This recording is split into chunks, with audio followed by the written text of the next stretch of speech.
একমাত্র প্রথমেই হলো নববিধা ভক্তির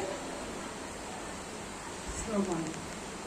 শ্রবণ যদি নববিধা ভক্তির না হয় তাহলে কিছুই হবে না। তাই শ্রীমদ্ ভাগবত বলছেন, অনুগ্রহ ভক্তানাং মানুষং দেহমাশ্রিত ভজতে তাদৃশ্য তৎপর হবে। তাই ভগবান অনুগ্রহ করে 84 জন্মের পরে এই মনুষ্য জন্ম আমাদের দিয়েছেন। 84 লক্ষ জন্মের পরে মনুষ্য জন্ম আমরা পেয়েছি। তো সেই জন্মে যদি আমরা কিঞ্চিত হরি কথা যদি শ্রবণ না করি, হরি সংকীর্তন যদি না করি, তাহলে আমাদের মতন আর দুর্ভাগা কিছুই নাই। কারণ এই জন্ম আর দুবার তো আমাদের হবে না। কিন্তু ওই যে একমাত্র হরিনামের দ্বারাই যে সবকিছু হয়, এই বিশ্বাসটাই আমাদের নাই। অজ্ঞস্য অস্পষ্ট জ্ঞানস্য সংশয় আত্মা বিনশ্বতি। শ্রীমদ্ ভাগবত গীতায় বলছে যে আমরা সবসময় সংশয় আত্মা। তবে গুরু বৈষ্ণবের যদি অহৈতুকী কৃপা করুণা হয়, যদি শ্রবণ করতে করতে যদি আমাদের চিত্ত শুদ্ধি হয়, যতক্ষণ পর্যন্ত চিত্ত শুদ্ধি না হচ্ছে ততক্ষণ পর্যন্ত যতই আমরা কীর্তন করি না কেন, আমাদের অভিমান কখনোই যাবে না। সেই কথা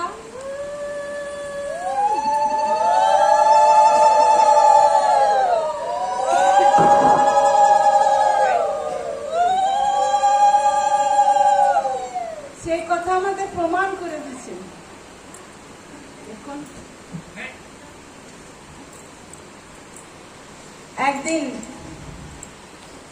যে নামের দ্বারাই যে সবকিছু হয়, তাই এখানে শ্রীমদ্ ভাগবত কথা শ্রবণের পরে তারপরে নাম সংকীর্তন হবে। এ পরম মঙ্গলময়, এই পরম মঙ্গলময় এই হরিনাম। এই হরিনাম ছাড়া জীবের আর কোনো গতি নাই। এই মাসটি বড় পবিত্র মাস। এই যে বৈশাখ মাস, এই ঘরে ঘরে ঘরে সবাই মায়েরা ঘরে ঘরে গিয়ে সব হরি সংকীর্তন করছে। কেন কেন হরি সংকীর্তন করবার নিয়ম বিধান বিধি এই মাসে? একদিন শিবাসঙ্গনে চৈতন্য মহাপ্রভু কাকে ডাকলেন? হরিদাস ঠাকুর আর নিত্যানন্দ প্রভু ঠাকুর। নিত্যানন্দ প্রভুকে ডাকলেন, হরিদাস ঠাকুর আর নিত্যানন্দ। নিত্যানন্দ তত্ত্ব কি? গুরু তত্ত্ব। আর হরিদাস ঠাকুর হলেন বৈষ্ণব তত্ত্ব। দেখে কি বললেন? শুনো শুনো নিত্যানন্দ, শুনো হরিদাস, সর্বত্র আমার আজ্ঞা করো প্রচার। কি বললেন? শুনো শুনো নিত্যানন্দ, শুনো হরিদাস, সর্বত্র আমার আজ্ঞা করো প্রচার। কি প্রচার করবে? দেখেন না সবাই আপনাদের যখন কীর্তন হয় আমাদের কাটাইনি মারায় মন্দির থেকে হরিনাম যে বাড়ি বাড়ি গিয়ে হরিনাম দিতে না কেন? এটা প্রভুর আজ্ঞা। প্রতি ঘরে ঘরে গিয়া করো এই ভিক্ষা, আরে বলো কৃষ্ণ ভজ কৃষ্ণ করো কৃষ্ণ। প্রতি ঘরে ঘরে যাও। এই ঘরে ঘরে আপনাদের ডাকেন না? এই বৈশাখ মাসটা সব ঘরে ঘরে আমার ঘরে এসে একটু কীর্তন করবে। কেন? প্রভু আজ্ঞা দিচ্ছে না? প্রভু আজ্ঞা দিচ্ছে যে প্রতি ঘরে ঘরে গিয়ে করো এই ভিক্ষা। কি ভিক্ষা করো? বলো কৃষ্ণ ভজ কৃষ্ণ করো কৃষ্ণ শিক্ষা। কৃষ্ণ বই আর না বলিবে বলাইবা। সকলকে বলল এই কৃষ্ণ বই আর না বলিবে বলাইবা। দিবা অবসানে আসবি আমারে প্রতিভা। দিবা অবসানে মানে সকাল থেকে কীর্তন শুরু হচ্ছে। কারণ প্রভাতকাল থেকে সংকীর্তন হয়। আমরা প্রভাতকালে যেমন সবাই যাও বাড়ি বাড়ি গিয়ে, তখন সারা দিনমান নবদ্বীপে সারা দিনমান হরি সংকীর্তন হচ্ছে। আর হচ্ছে দিবা অবসানে আসি আমার। তাই প্রভুর আদেশ যে হরি সংকীর্তন হয় আর এই প্রভুর আদেশটা সবাই আমরা পালন করি। প্রভু বলে দিচ্ছেন প্রতি ঘরে ঘরে গিয়ে হরিনাম করে, এই যে নিয়ম আছে এই মাসে প্রত্যেক ঘরে গিয়ে গিয়ে হরিনাম যায়। যখন বলো আমার ঘরে একটু হরিনাম করবে, কেন বলা হয়? এটা প্রভু আজ্ঞা দিচ্ছেন। আর সেই জগায় মাথায়কে উদ্ধার করেছিল কখন? এই বৈশাখ মাসে, মধুসূদন মাসে। সেই জন্য এই মাসটি বড় পবিত্র মাস। এই মাসে বহু জন্মতিথি, এই মাসে ভগবানের বহু লীলা, এই মাসে নরনারায়ণের আবির্ভাব, এই মাসে নৃসিংহদেবের আবির্ভাব, এই মাসে বুদ্ধ নারায়ণের আবির্ভাব, এই মাসে মহাভারতের আবির্ভাব। তাই এই মাসটা দেখুন, সকলেরই আমাদের কর্তব্য যে এই মাসটা একদম সকলেরই কর্তব্য। এই মাসে কি ধর্মের 4টি চরণ: সত্য, দয়া, দান আর তপস্যা। এই আগামী কালকে থেকে, পরশু থেকে কি মাস? পুরুষোত্তম মাস, বা অনেকে এই মাসটাকে মল মাস বলে। মল শব্দের অর্থ আমার খুব খারাপ, নিকৃষ্ট, তাকে মল মাস বলা হয়। কেন? আবার এই মাসটি বৈষ্ণবগণ খুব আদরের সহিত পালন করেন। কেন? এই মাসটা 3 বছর পর পর আসে। এই পুরুষোত্তম মাস 3 মাসে পর। এর আগে আপনারা নৃসিংহ চতুর্দশী হলো না? নৃসিংহদেবের আবির্ভাব হলো। কার কারণে হয়েছিল? প্রহ্লাদের কারণে। প্রহ্লাদের কারণে নৃসিংহদেবের আবির্ভাব হয়েছিল। আর নৃসিংহ হিরণ্যকশিপুরের কি বর ছিল? আমি দিনে মরবো না, রাতে মরবো না, ঘরে মরবো না, বাইরে মরবো না, কোনো মানুষের দ্বারা, কোনো দেবতার দ্বারা, পশুর দ্বারা, কোনো মাসে মরবো না। সেই জন্যে ভগবান কি করলেন? সেই গোধূলির লগ্নে তখন ওর ওই মাসটা কোনো মাসে মরবে না, তাই জন্যে সেই এই মাসটা একটা 11 মাস। এই মাসটা মানে পুরুষোত্তম মাস, অনেকে মল মাস। এই মাসে কি হয়? কোনো পূজা হয় না, পূজা করে না কেউ, কোনো বিবাহ হয় না, কোনো অনুষ্ঠান হয় না। কেন হয় না? কোনো দেবদেবীও পূজা করে না। এই মাসটাকে আবার বৈষ্ণবগণ এই মাসটাকে অতি মান্য প্রদান করেন। কেন মান্য প্রদান করেন? কারণ যারা ভগবান শ্রীবিষ্ণু তো আবির্ভাব হল নরসিংহ রূপে, সকল প্রজাগণ নৃসিংহদেবকে দর্শন করলেন, সকল দেববৃন্দ আসলেন। ওই রূপ তো নারায়ণের, ভগবানের, তো ওই রূপ তো কোনোদিন হয় নাই, তাই সেই রূপ হয়েছে। এখন দেব দেবীগণ, আমরা তো দেব দেবীগণের পূজা করি, তা সব দেব দেবীগণ তখন কি করলেন? নৃসিংহদেবের পূজায় ব্যস্ত হলেন। তাহলে পুজোটা হবে কি করে? 1 মাস বিষ্ণু অর্চন আরম্ভ হলো, নৃসিংহদেবের আরাধনা করতে পারেন। আর হিরণ্যকশিপুর যখন বধ হলো, মারা গেল, তো মারা গেলে কি হয়? আশ্বাস হয় না? তো যারা হিরণ্যকশিপুরের দল, যারা হিরণ্যকশিপুর, তাদের তো আসতে কিছু করবে না, হবে। সেই জন্য তারা সমানে মাসটাকে বদ্ধ করলো, মল মাস করলো। আর এই মাসে তারা কিছু পূজা আজা কিছু, আর পূজা আজা কেন করবে? সব দেব দেবীগণ তো পূজায় ব্যস্ত, নারায়ণের পূজায় ব্যস্ত, নবনারায়ণ নৃসিংহদেব। তো তাদের সেই জন্য এই মাসটাকে অনেকে অনেক বর্জন করে। তাই এই মাসে বৈষ্ণবগণ বা ভগবানের বিষ্ণু তারা এই মাসটি খুব মান্য প্রদান করেন। আর বললেন এই মাসে যদি তা আর কি হলো বলে, এই মাসটা সবাই মল মাস বলে। এই মাস দিয়ে ভগবানের চরণে প্রার্থনা জানালো যে প্রভু তাহলে হিরণ্যকশিপুরের যারা আত্মীয় স্বজন আছে বলছে এই মাছটা খুব নিকৃষ্ট মাছ, এটা মল মাছ, এটা ত্যাগ করো। তাহলে আমার কি হবে? বললো কোনো চিন্তা নাই, আমার ভক্তগণ তোমার এই মাসের সকলে আরাধনা করবে, পুজো করবে, আর এই মাস তোমার নাম হলো আজ থেকে পুরুষোত্তম মাস, আর এই ব্রত পুরুষোত্তম ব্রত বলে পালনীয় হবে। তোমার কোনো চিন্তা নাই। তাই 3 বছর তাই আগামী কাল থেকে বা পরশু থেকে এই মাসের মান্যতা। তাই এই মাসে বেশি বেশি করে আমার ভক্তগণ বেশি বেশি করে হরিনাম সংকীর্তন করবে, তাহলে আমার মাসের মান্যতা প্রদান হবে। এইভাবে হিরণ্যকশিপুরের যে এই মাসে নৃসিংহ অবতার হয়ে বধ করেছিলেন, প্রহ্লাদ মহারাজকেও রক্ষা করেছিলেন। আমরা যদি ঠিক ঠিক ভগবানের শরণাগত হই, ভগবানকে যদি আমরা ভালোবাসি, ভগবানের নাম সংকীর্তন করি, অতি অবশ্যই অবশ্যই ভগবান এই কলিকালেও আমাদের উদ্ধার করবেনই করবেন। তাই গর্বে আনন্দে আপনারা সকলেই তো শুনেছেন একটা জায়গার কথা, কালনায় হরিদাস পণ্ডিতের নাম তো সকলে শুনেছেন। দেখুন ভগবানের নামের কি মহিমা, অনেকে দর্শনও করেছেন গৌরীদাস পণ্ডিতের পাঠ কালনায়।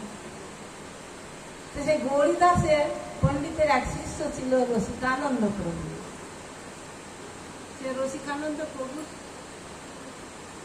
শ্রীপাঠ হলো উড়িষ্যায় পড়েছে, গোপীবল্লভ, খড়গপুরের কাছ থেকে কাছে। আমি অবশ্যই দর্শন করি নাই, শুনেছি। ওখানে এক ভক্ত ছিল। তো দেখুন নামের কি মহিমা, নামের কি আমরা আজও বিশ্বাস করি না। তাহলে হরিদাস পণ্ডিত তো কিছুদিনের আগে মহাপ্রভু, তা আগের দিনে দেব সম্পত্তি রাজারা দিত। হরিদাস পণ্ডিতের মাহাত্ম্যের কথা তো আপনারা সকলেই জানেন। এখন যে প্রসঙ্গ আছে, আমাদের সময় তো অল্প, জীবনের কোনো বিশ্বাস নাই, আর সব সময় দেখবেন আমাদের সব সময় নাই, কিছু না কিছু। তাই জন্য সে প্রসঙ্গ যদি হয় শুনবো, যে প্রসঙ্গ নামের মহিমা। হরিদাস ঠাকুর নামের দ্বারাই নাম প্রচার করেছিলেন। আর হরিদাস ঠাকুর সকলকে বলেছিলেন, ইয়া হইতে সর্বসিদ্ধি হইবে সবার, সর্বক্ষণ বলইতে বিধি নাই আর। তাই কৃষ্ণ কি ভোজনে কি শয়নে কিবা জাগরণে, অহো নিশি চিন্ত কৃষ্ণ বল হো বলনে। হরে কৃষ্ণ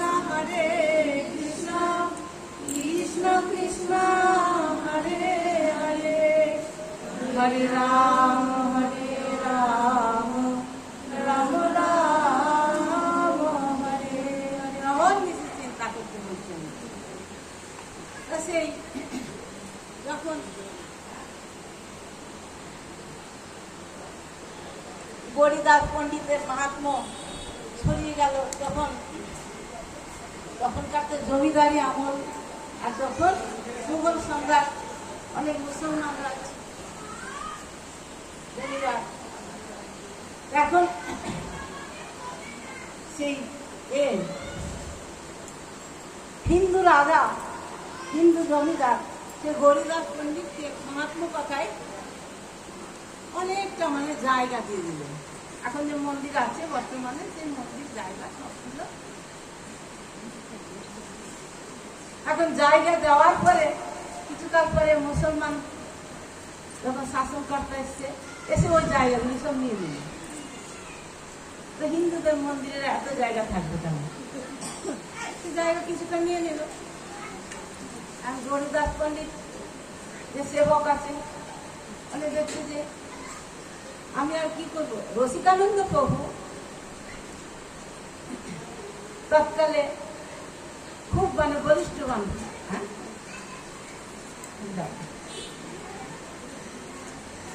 রসিকানন্দ প্রভু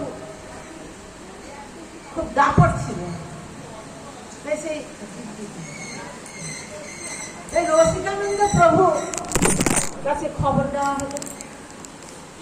উনি আসলেন, বলে কেন অন্যায় ভাবে এইভাবে দেব সম্পত্তির জায়গা কেন নিবি? শাসন করতে ঠিক আছে, কিন্তু এই জায়গা তো দেওয়া যাবে না। আমি যাই সেই মুসলমান রাজার কাছে গিয়ে আমি দরবার করে বলি যে এই দেবোত্তর ভূমি, মন্দির চত্বরের এই দেবোত্তর ভূমি কেন নেবেন আপনি? রসিকানন্দ প্রভুর খুব প্রভাব ছিল। এই রসিকানন্দ প্রভু সেই মুসলমান জমিদারের কাছে সংবাদ পৌঁছালো যে আপনার সঙ্গে আমার কিছু কথা আছে, আপনার সঙ্গে আমি সাক্ষাৎ করতে চাই। রসিকানন্দ প্রভুর এত প্রতাপ ছিল, সে মুসলমান জমিদার কি করলো যে ওকে ছলে বলে কৌশলে মেরে ফেলতে হবে। বন্ধুজির যে মানে সেবাই, সে তো আমাদেরকে কিছু বললো না, এ আবার এসে আমাদেরকে এরকম জোর জুলুম করছে, জায়গা ছেড়ে দিতে হবে। দেখেন না, জায়গার জন্য, সম্পত্তির জন্য সব ঝগড়া লড়াই। তাই রসিকানন্দ প্রভু বলে কৌশলে কি করে রসিকানন্দ প্রভুর জন্য সে মুসলমান রাজা পালকি পাঠাইল। প্রথমকার দিনে পালকিতে করে যাওয়া আসা সম্মান দেখাচ্ছে, কিন্তু ভিতরে ভিতরে অন্যপন্থী আসবে তখন মেরে ফেলবে। কি করে? কৌশলে। এখন হাতি একটা ঠিক করেছে, হাতিকে প্রচুর পরিমাণে নেশা করে দিয়েছে। যেমন পালকি নিয়ে আসবে, গেটে ঢুকবে, আর তখন কি করবে, তখন হাতি তেড়ে যাবে আর কাহার দিকে বলে যে তোরা পালকিটা ফেলে দিবে, পালিয়ে যাবে, আর হাতি দিয়ে মেরে ফেলবে। আমারও বুঝতে দোষ হবে না, বোঝা ভিতরে হবে না। এখন এই কথা যেমন বলেছে, এখন রসিকানন্দ প্রভু পালকিতে করে যাচ্ছে, হ্যাঁ, মানে সেই জমিদার বাড়ির ফটোকে ঢুকার আগে হাতি চলে এসছে একবারে। হাতিতে একে তো হাতি, তারপরে নেশা খাই দিয়েছে প্রচুর। হাতে একবারে সেই সুর তুলে যেমন চলে এসছে, আর রসিকানন্দ প্রভু পালকি থেকে নেমে দেখুন নামের কি মহিমা। যেমন হাতির সে পাগলা, হাতির কাছে যেমন বলছে, বলো হে তুমি অনেক কর্ম ফলে তুমি মনুষ্য জন্ম পাওনি, এই হস্তি জন্ম পশু জন্ম পেয়েছো, কিন্তু তবু বলো হরে কৃষ্ণ কৃষ্ণ কৃষ্ণ হরে হরে, হরে রাম রাম রাম হরে হরে।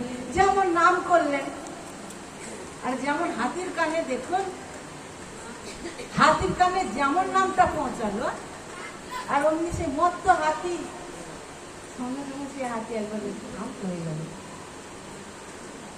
এ কোনো গল্প নয়, এ কোনো ইতিহাস নয়, আজও রসিকানন্দের পাঠ, আজও সেই হরিদাস পণ্ডিতের সেই নিতাই গৌর আজও গেলে দর্শন করতে পারবেন। যেমন হরিনাম শুনলো, তাহলে এখানে কি বলছে, পশুপাতি জীবী আদি বলিতে না পারে, শুনিলে তারা সব এ জীবন তারে, শুনিলে তারা সব করে। যেমন হাতি ওই মহামন্ত্র ধ্বনি শুনলো, আর অমনি ওর মনে চৈতন্য জ্ঞান হয়ে গেল। আর চৈতন্য জ্ঞান হয়ে যাওয়ার সঙ্গে সঙ্গে হাতি তখন কি করলো, রসিকানন্দের চরণে এসে সুর দিয়ে প্রণাম করছে। আর রসিকানন্দ প্রভু তখন গায়ে হাত বুলিয়ে বলছে যে বাবা, তুমি তো মনুষ্য জন্ম পেয়েছিলে, কিন্তু সেই মনুষ্য জন্মে তুমি ভগবানের নাম করো নাই, ভগবানের ভক্ত সঙ্গ করো নাই, তাই তোমার এই আবার হস্তি জন্ম হয়েছিল। তাই তুমি ভগবানকে স্মরণ করো। আমি তোমাকে মন্ত্র প্রদান করছি, হাতির কানে কানে দেখুন, দেখুন, মানুষকে তো দীক্ষা দেয়, হরিনাম দেয়। রসিকানন্দ প্রভুর এত প্রতাপ, হাতির কানে কানে গিয়ে মহামন্ত্র কীর্তন করলেন, আর মহামন্ত্র কীর্তন উপদেশ প্রদান করে হাতি শান্ত হয়ে গেল। রসিকানন্দ চরণে প্রণাম করছেন, আর কোথায় থেকে একটি ফুল নিয়ে এসে গুরুর চরণে দিচ্ছেন। রাজা তো অবাক, যে মারার জন্য পাঠালাম, আর সেই হাতি ভক্ত হয়ে গেল। আর সেই হাতির নাম রাখলো কে? দেখুন, ভগবান। গুরু বৈষ্ণবগণ কি না করতে পারেন। তাই রসিকানন্দ সে হাতির নাম রাখলো যে এই হলো আমার শিষ্য, আমি শিষ্যত্ব বরণ করলাম। আর আমি আজ থেকে হাতির নাম রাখলাম কি? গজগোপাল, গজগোপাল দাস। বিখ্যাত নাম করল গজগোপাল দাস। আর আমার দলে আগে সাধুর দল, এটা তো যেমন এই কাচারি মায়ের দল একটা, এই মন্দিরের দল একটা, এরা যায়, সেরকম রসিকানন্দ প্রভুর ওরকম একটা দলবদ্ধ হরিনাম সংকীর্তন ছিল। তাই বললো কি, আজ থেকে আমার যে দল আছে, এই দলের আমি একে মহান্ত করে দিলাম। তাই করতে মানুষ এ হলো গজগোপাল দাস। আগে আগে যাবে, আর সেই সাধুরাতে এই স্থান থেকে ওই স্থানে যেত। এইভাবে দেখুন, নামের কি প্রভাব, নামের কি মহিমা, যে এই স্থানেতে হরি সংকীর্তন হরিনাম হবে অখণ্ড। অখণ্ড হরিনামের দ্বারা কি হয়? জগতের আকাশ বাতাস সকল পবিত্র হয়ে যাবে। যারা শুনতে ইচ্ছা করে না, তাদের কানে গিয়েও পৌঁছাবে আওয়াজ। এত মঙ্গলময় কথা আর কি আছে? তা সত্যি ওনারা এই কষ্ট করে ভিক্ষা করে যে হরি সংকীর্তনের আয়োজন করেছেন, ভগবানের কাছে প্রার্থনা করি জন্মে জন্মে যেন এইভাবে হরি সংকীর্তনের সকলে যেন ব্যবস্থা করতে পারে। কারণ ভগবানের থেকেও ভগবানের নাম বড়। তাই হনুমানজি একদিন শ্রীরামচন্দ্রকে বলছেন, প্রভু শিব ব্রহ্মা যে সব দেবগণ ধ্যান করে, কিন্তু আপনি তো সব থেকে বড়, আপনার সবাই ধ্যান করে, আপনি তো সব থেকে বড়। তখন শ্রীরামচন্দ্র কি বললেন? শ্রীরামচন্দ্র বললেন, দেখো হনুমান, আমার থেকেও বড় বড় আর একটি বস্তু আছে। তুমি বলো আমার থেকে বড় কে? প্রভু রামচন্দ্র বলছে হনুমানকে যে আমার থেকে বড় কে তুমি বলো। হনুমানজি বলছে, প্রভু আমি ওই প্রভুকুলে আমার জন্ম, আমি হলো হনুমান আপনার দাস, আপনি নিজে মুখে বলেন যে আপনার থেকে বড় বস্তু কি আছে। তখন প্রভু শ্রীরামচন্দ্র কি বললেন? প্রভু শ্রীরামচন্দ্র বললেন যে দেখো হনুমান, তুমি তার সাক্ষী। কি সাক্ষী বলো? আমাকে সীতা উদ্ধার করবার জন্য কি করতে হয়েছিল বলো? সেতু বন্ধন করতে হয়েছিল। আমি তো স্বয়ং রাম, আমি তো অনন্ত বিশ্ব ব্রহ্মাণ্ড গতির কর্তা, আমি তো এতে চাংশ কলা পুংস কৃষ্ণস্তু ভগবান স্বয়ং ইন্দ্রাণী একলমূলকং মৃয়ন্তে যুগে যুগে। আমি তো যুগে যুগে ভক্তকে রক্ষা করবার জন্য আমি অবতীর্ণ হই। যদা যদা হি ধর্মস্য গ্লানি ভবতি ভারত অভ্যুত্থান ধর্মস্য তদাত্মন পরিত্রাণ সাধনাং বিনাশায় দুষ্কৃতম ধর্ম সংস্থাপনার্থ সম্ভবামি যুগে যুগে। যুগে যুগে আমি তো আসি জীবগণকে উদ্ধার করবার জন্য। কখনো নারায়ণ রূপে আসি, কখনো রাম রূপে আসি, কৃষ্ণ রূপে আসি। এখন এই কলিকালে চৈতন্য নিত্যানন্দ প্রভু রূপে এসে এই জগৎবাসীকে সকলকে হরি নামের মালা গেতে সকল ভক্তগণকে পড়িয়েছে যে হে কলিহত জীব, তোমাদেরকে আর কোনো সাধন ভজন করতে হবে না, তোমরা একমাত্র হরে কৃষ্ণ কৃষ্ণ কৃষ্ণ হরে হরে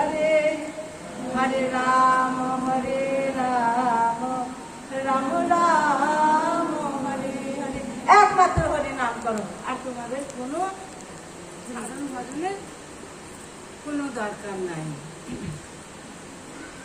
তাই প্রভু শ্রী রামচন্দ্র বলছেন, দেখো হনুমান, তার সাক্ষী আমার থেকেও বড় আছে, তার সাক্ষী তুমি। আমাকে সীতা উদ্ধার করবার জন্য সেতু বন্ধন করতে হয়েছিল, ব্রিজ তৈরি করতে হয়েছিল, আর তুমি আমার নাম নিয়ে, রাম নাম নিয়ে তুমি সাগর পার হয়েছে, অনায়াসে তুমি ভগবান চলে গেছিলে, অনায়াসে সমুদ্র পার হয়ে চলে গেছে।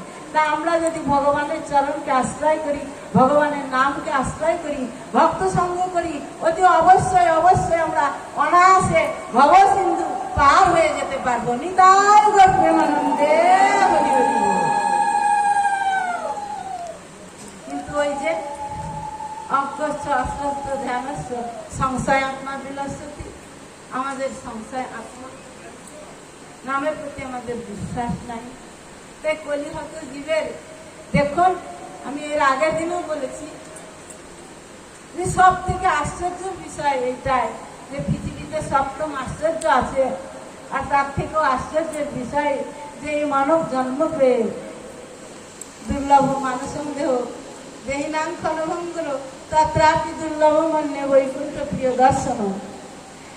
এই মানব জন্ম পেয়েও আমাদের কাছে জিহ্বা আছে, তাও আমরা কেউ হরিনাম করি না, করি না, করি না। নিতাই গৌর প্রেমানন্দে। এর থেকে আশ্চর্য কিছু আছে? হ্যাঁ, এর থেকে আর আশ্চর্য কিছু নাই।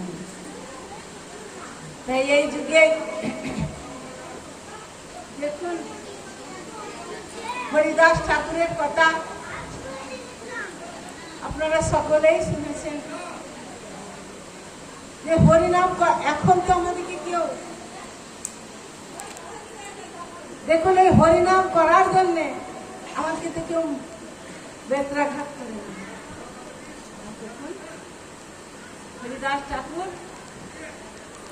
হরিনাম করেছিলেন বলে কি করেছিলেন? 22 বাজারে হরিনাম হরিদাস ঠাকুরকে বেত্রাঘাত করা হয়েছিল। তাও হরিদাস ঠাকুর কি বলেছিল? আমাদের যদি একটু দুঃখ হয়, কষ্ট হয়, আমরা ভগবানকে ভুলে যাই। আর হরিদাস ঠাকুর কি বলেছিলেন? খণ্ড খণ্ড হয় যদি যাই যদি প্রাণ, তথাপিও বদনে না ছাড়িব হরিনাম।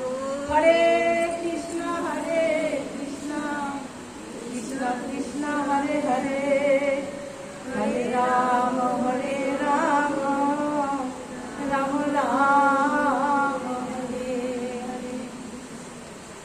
তাই নামের থেকেও নাম বলে। এখানে হরিনাম হবে, এই হরিনামের ধ্বনিতে আকাশ বাতাস সকলে মুখরিত হবে। বাড়ির বসে থেকে থেকেও আমরা হরিনাম শুনব। এ আমাদের কত ভাগ্য, তাই না? তাই এই যে সব কিছুরই ভজন আছে, এই মনের দ্বারা কি করতে হবে? ভগবানকে যদি মনের দ্বারা আমরা কর্ম করছি, কিন্তু মনের দ্বারা যদি ভগবানকে স্মরণ করি, তাহলে কি হবে? আমাদের মনের ভজন হবে। কানের দ্বারা যদি ভগবত কথা শ্রবণ করি, তাহলে শ্রবণের ভজন হলো। এই চক্ষুর দ্বারা যদি ভগবানের রূপ দর্শন করি, তবে তো চক্ষুর সার্থকতা, চক্ষুর দ্বারা ভজন করতে পারছি। হস্তের দ্বারা যদি ভগবানের সেবা করি, তবেই তো হস্তের দ্বারা আমরা ভজন করতে পারছি। এই দুটো পায়ের দ্বারা যদি আমরা ভগবানের তীর্থক্ষেত্রে যাই, ভগবানকে পরিক্রমা করি, তবে পায়ের সার্থকতা, তবেই আমাদের পায়ের দ্বারা ভজন করতে পারছি। এটা একমাত্র ভগবত ভজন ছাড়া জীবের আর কোনো গতি নাই। তাই হরিদাস ঠাকুর সেটা আমাদের বুঝিয়েছিলেন, সেটা আমাদের জানিয়েছিলেন। তাই হরিদাস ঠাকুরকে, হরিদাসের মহিমার কথা অপার অনন্ত। সে কথা মানে ভগবানকে যদি কেউ আশ্রয় করে। ভগবানকে কেউ যদি একবার ভালোবাসে, ভগবান বলেন তুমি যদি এক পা যাও আমি 5 পা এসে তোমাকে নিয়ে যাই। দেখুন একটা উপাখ্যান শ্রবণ করেছি, কীর্তন করছি, মানে 3-4 ভাই ছিল। ভগবান যে কত করুণাময় সেই প্রসঙ্গই। 3-4 ভাই ছিল, তো যে ছোট ভাই সবাই তখনকার দিনে খেয়ে কাতি করতো, মাঠে কাজ করতো, যে যেমন কর্ম। ছোট ভাই কিছু করে না, সবসময় কি করে রাম নাম করে, রামের ভজন করে। তাদের ঘটনা লীলা। তাই বড় ভাই একদিন বলছে ছোট ভাইকে, আমরা তো যে যা পারি, কেউ চাকরি করি, কেউ ব্যবসা করি, কেউ কৃষিকাজ করি, কিন্তু তুই তো কিছু করিস না। তোকে এইবার বিয়ে দিবে, আর তোকে বিয়ে দিয়ে বা কি করবো? তোকে দেখবে কে, তোকে খাওয়াবে কে? আমরা পারবো না তোকে খাওয়াবে। তোমাদেরকে খাওয়াতে হবে না, আমি যার ভজন করি সেই আমাকে খাওয়াবে, সেই আমাকে পড়াবে, সেই আমাকে দেখবে। ওরা তাতে হলো, কিন্তু তোকে বলছি যে কিছু কাজ কাম কর, তা করবি না যখন, তাহলে তোরও আমরা সাধ্য ফিরবি, কাজ কাম কিছু করবো না, তোমাদেরকে কিছু করতে হবে না, আমার প্রভু করবে সব। প্রভু করবে সব, ওরা সব তাদের বাড়িতে থাকবে না, চলে যাবে, যা বাড়ি যা, বাড়িতে তোকে ঢুকতে দেবো, খেতেও দেবো না, ঢুকতেও দেবো না, তুই চলে যাবে। ছোট ভাই বাড়ি থেকে বেরিয়ে গেল, বাড়ি থেকে বেরিয়ে গিয়ে জঙ্গলে গিয়ে সেখানে সে সবসময় রাম নাম করে, ভগবানের ভজন করে, সেখানেই তাকে ফলমূল যা পায় তাই খায়।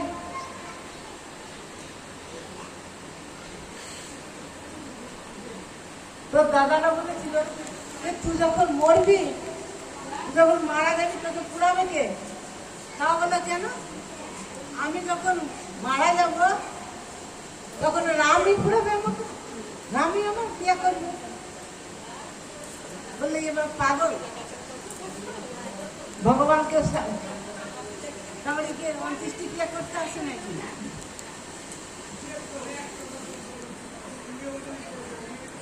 এই কথা বলেছে ভগবানের চরণে আত্মসমর্পণ করে। বনের মধ্যে দেখুন, একদিন না একদিন তো তার অন্তিম কাল আসবে। সেই ভক্ত যখন দেহ রাখলো বনের মধ্যে, রাম নাম করতে করতে বনের মধ্যে যখন দেহ রাখলো, তা ও কি বলেছিল? ভগবান আমার সব করবে। তাই প্রভু শ্রীরামচন্দ্র হনুমানকে বলছে, হনুমান বাবা, একটা তোর কর্তব্য আছে। কি কর্তব্য? বলে আমি একবার ওই বনে যাব। কেন? মানে আমার একান্ত ভক্ত। তাহলে দেখুন, অনন্য চিন্তার সঙ্গে যেগুলো বলতে পাস হতে দেশ আমি ইত্যাদি যুক্তানাম জগৎ খানম গহম। শ্রীমদ ভগবত গীতায় বলেছে যে অনন্য ভাবে যে আমার চিন্তা করে তার আমি সকল ভার আমার। কিন্তু এই বিশ্বাস কি আছে আমাদের? গীতাই তো বলছে, এই বিশ্বাস কি আছে? এই বিশ্বাস তো নাই। সব ভার তার, কিন্তু তার বিশ্বাস হয়েছিল। যদি কেউ বিশ্বাস করে, দেখুন এই যুগের ঘটনা সেই যুগের নাই, ত্রেতা যুগ কবে পার হয়ে গেছে, কিন্তু এই লীলা হচ্ছে এই কলিকালে। সেই ভক্ত যখন মারা গেল, প্রভু শ্রীরামচন্দ্র হনুমানকে নিয়ে সেখানে গিয়ে উপস্থিত হলেন, আর বনের কাঠ কুট জড়ো করে নিয়ে এসে তার অন্ত্যেষ্টিক্রিয়া পর্যন্ত করলেন। নিতাই গৌর প্রেমানন্দে। এগুলি কোনো গল্প নয়, ভগবত লীলা মাধুরীকতা। তাই হরিদাস ঠাকুর এইভাবে যখন নামকে আশ্রয় করেছিলেন, নাম ছাড়া কিছুই তার সাধন মতন ছিল না। দেখুন হরিদাস ঠাকুর জবনকুলে এসেছিলেন, তাই তার যখন সে যখন দেহ রাখলেন তখন তার অন্ত্যেষ্টি ক্রিয়া কে করেছিল? স্বয়ং মহাপ্রভু ভগবান এসে, যে চৈতন্য মহাপ্রভু রাধা কৃষ্ণ মিলিত তনু। হরিদাস, এখন আপনারা যদি পুরী ধামে যান, প্রভু সেই যেখানে হরিদাস ঠাকুর থাকতেন সেই স্থান থেকে বিমানে করে নিয়ে গিয়ে হরিদাস ঠাকুরকে সমাধি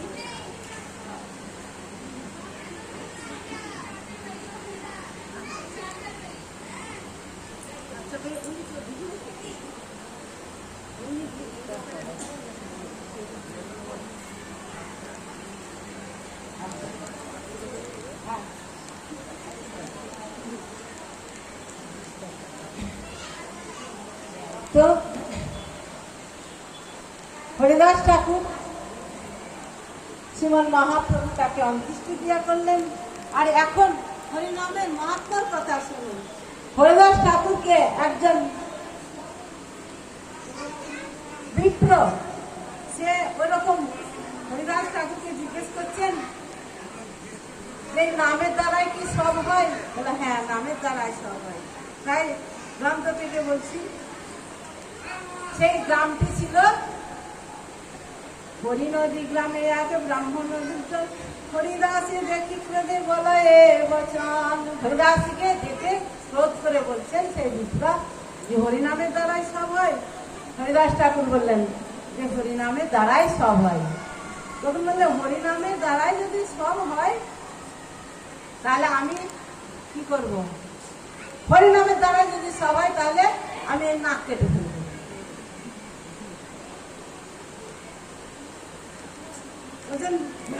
বললে উচ্চারণ করিলে উচ্চার, আর মনে মনে কি হরিনাম হয় না? উচ্চস্বরে নাম করতে হবে। হরিদাস ঠাকুর বললে দেখো, মনে মনে যে নাম করে সে তো নিজে উদ্ধার হয়, আর উচ্চস্বরে যদি হরিনাম করে তাহলে সর্ব জগৎকে উদ্ধার করবে। তাই হরিদাস বলেন, শুনো মহাশয়, যে দত্ত ইহার বেদে ভাগবতে কয়, সর্বশাস্ত্র পুরে হরিদাসের রসিকে লাগিলা করিতে বাক্যা কৃষ্ণানন্দ সুখে। শুনবিপ্র সকৃত শুনিলে কৃষ্ণ নাম, পশু পক্ষী গিরি যায় বৈকুণ্ঠ ধাম। যে পশু পক্ষী ইত্যাদি সব বৈকুণ্ঠ ধামে যায়। তখন সেই ব্রাহ্মণ কি বলল? সেই বিপ্র বলল যদি হরিনামের সঙ্গে হয়ে যায়। আর কেন হরিদাস ঠাকুর বললেন? বললেন পশু পক্ষী আদি বলিতে না পারে, শুনিলে হরিনাম সারা সব করে। এই কথা যখন বললেন তখন সেই বিপ্র বললেন তার আমি নাক কেটে বলবো। হরিদাস ঠাকুর বললেন আহা। সেই স্থান থেকে হরিদাস ঠাকুর চলে দিলেন। আর হরিদাস ঠাকুর যখন সেই স্থান থেকে চলে গেল, কিছুদিন পর সভাটা ভেঙে গেল, সে বাড়িতে গেল। তারপরে কিছুদিন পরে কি হলো? সেই ব্যক্তি, আগেকার দিনে বসন্ত হতো, সেই বসন্ত হয়ে কি হলো?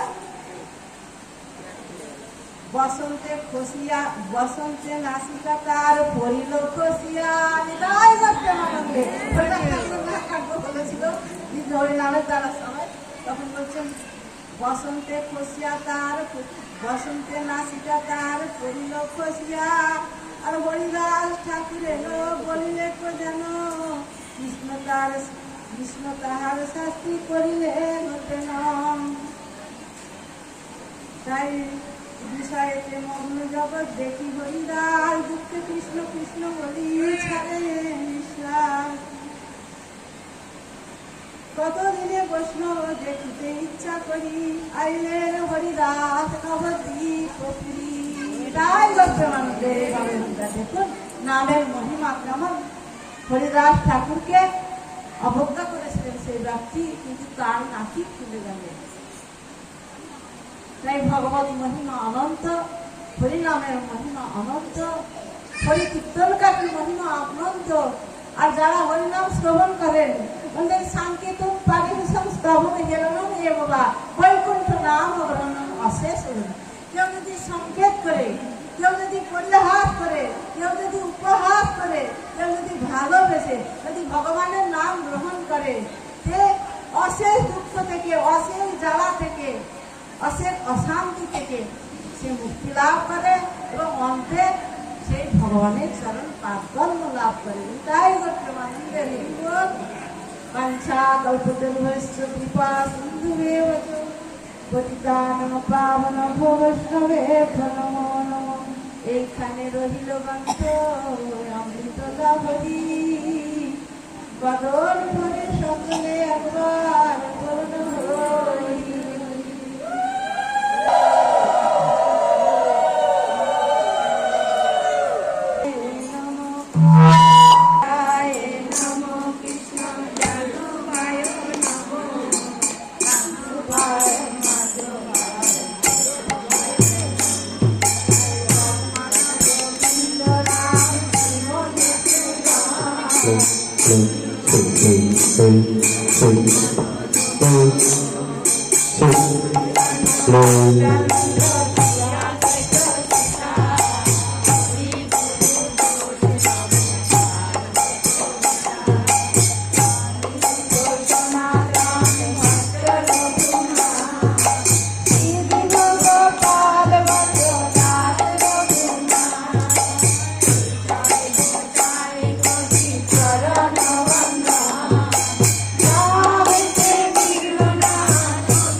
প্রতিবারের নয়, এবারও সমস্ত গ্রামবাসী ও নবজীবন সংঘ শীততলা পুজো কমিটির মহিলাদের দ্বারা পরিচালিত যে এক হরিনাম সংকীর্তনের আয়োজন করা হয়েছিল, আজ তার শুভ সূচনায় সকল গ্রামবাসীর উপস্থিতি ও সহযোগিতা একান্তভাবে কামনা করি। সকল ভক্ত ও গ্রামবাসীকে জানানো হয়েছে আমাদের বর্ণাঢ্য শোভাযাত্রা সহকারে পবিত্র গঙ্গাবাড়ি আনন্দ মন্দিরে হিন্দু ভক্তদের হরিনাম ও সংগঠনিক কার্যক্রমের মাধ্যমে আপনাদের সকলের উপস্থিতি ও সকল ভক্তদের উপস্থিতি একান্তভাবে কামনা করি। জয় রাধে।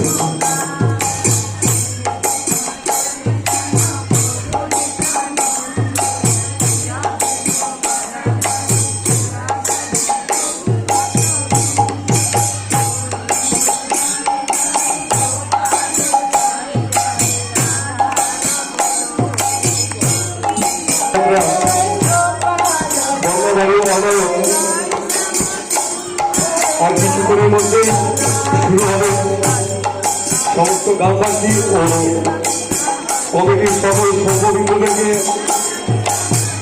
অনুষ্ঠান প্রাঙ্গণে উপস্থিত হওয়ার জন্য জানানো হচ্ছে। আমাদের বর্ণাঢ্য শোভাযাত্রা আর কিছুক্ষণের মধ্যেই শুরু হবে।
সুন্দর ধ্বনিতে মুখরিত হতে চলেছে সমগ্র নবজাগরণ সংঘ শিবতলা পূজা কমিটি